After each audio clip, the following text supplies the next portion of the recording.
Mangeurs et mangeuses de vie, c'est un plaisir de vous retrouver. Aujourd'hui, permettez-moi de m'adresser à vous en tant que frère, en tant qu'ami, en tant que parent, en tant que fils ou en tant que père, en tant qu'humain, tout simplement. Et non en tant que votre coach ou votre guide. Car aujourd'hui, c'est le cœur qui parle. Oui, les cœurs, comme diraient nos amis congolais. Et ce que mon cœur veut vous dire est la chose suivante. Entoure-toi des bonnes personnes. Let's go. Il y a un célèbre adage qui dit « You become who you surround yourself with ». Traduction, tu deviens comme les personnes qui t'entourent. Et bien qu'il s'agisse d'un concept connu, qu'on a souvent entendu ici et là, que nos parents nous ont souvent répété, beaucoup parmi nous négligent encore l'importance de s'entourer des bonnes personnes. L'influence que ton cercle d'amis peut avoir sur ta life, l'impact direct ou indirect qu'ils peuvent avoir sur tes choix, sur ta façon de penser, sur ton comportement, et donc au final, sur ta trajectoire. Mais bien sûr, si les 5 personnes que tu fréquentes tous les jours sont des mordus de business, des entrepreneurs aguerris, qui parlent constamment d'investissement, de rentabilité, de bénéfices, de l'offre et de la demande du marché, de créer des nouveaux projets, de développer des nouvelles structures. Mais à force de côtoyer les gens là, toi-même tu risques de démarrer ta propre entreprise dans la blague comme ça. Mais oui, c'est clair. Mais si au contraire ta team, ce sont les braqueurs, les gens qui se bagarrent dans les bars, les gens qui sont dans les plans bizarres, toi-même tu sais où ça va te mener. Vous voyez où je veux en venir? Bon. Donc aujourd'hui, je veux te pousser à la réflexion. Regarde les personnes de ton entourage, celles à qui tu parles tous les jours ou avec qui tu échanges le plus souvent. Et pose-toi la question, est-ce que ce sont des gens qui te poussent vers le haut, qui veulent te voir gagner, qui veulent te voir briller? Des gens qui t'encouragent dans tes projets, qui sont avec toi pour qui tu es, qui t'acceptent tel quel, qui t'aiment inconditionnellement. Des gens qui te boostent lorsque tu es genou à terre, avec qui tu as des rapports sincères, authentiques. Ou bien, ce sont des gens qui te tirent vers le bas, qui te poussent à prendre des mauvaises décisions. Des gens qui sont toujours dans les problèmes, qui n'hésitent même pas à parler en mal de toi dans ton dos. Des gens qui sont seulement là par intérêt.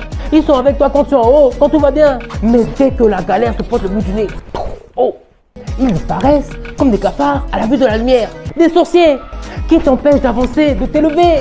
Faut les libérer, laisse-les partir. Bon maintenant, peut-être aussi que c'est toi, le sorcier ou la sorcière qu'il faut chercher à éviter. C'est ça aussi. Oh. Le plus souvent, nous sommes conscients que certaines personnes sont néfastes pour notre bien-être, que ce sont des personnes toxiques, mais on hésite quand même à prendre nos distances. Peut-être parce que ce sont des gens qu'on connaît depuis longtemps, des amis, des proches, et parfois même des membres de ta propre famille. Mais à aucun moment, tu dois te sentir coupable de prioriser ton bonheur et ta paix d'esprit. Tu n'as qu'une vie à vivre et tu es là pour gagner. Ils sont là pour blaguer. Et parfois, nous n'osons pas prendre nos distances à cause de la peur de se retrouver seul. Mais laisse-moi te rappeler ce vieux dicton qu'on connaît tous. Mieux vaut être mal accompagné qu'être seul. Et permettez-moi de rajouter quelque chose. Contrairement à ce que l'on pense, être seul n'est pas une faiblesse. Au contraire, c'est une force. Bien sûr, ne défie jamais quelqu'un qui n'a pas peur de se retrouver seul. Tu perdras à tous les coups, car c'est quelqu'un qui connaît son power, quelqu'un qui n'a pas froid aux yeux, qui n'a pas peur de perdre, quelqu'un qui ne va pas sacrifier ses valeurs et ses convictions, quitte à se retrouver seul.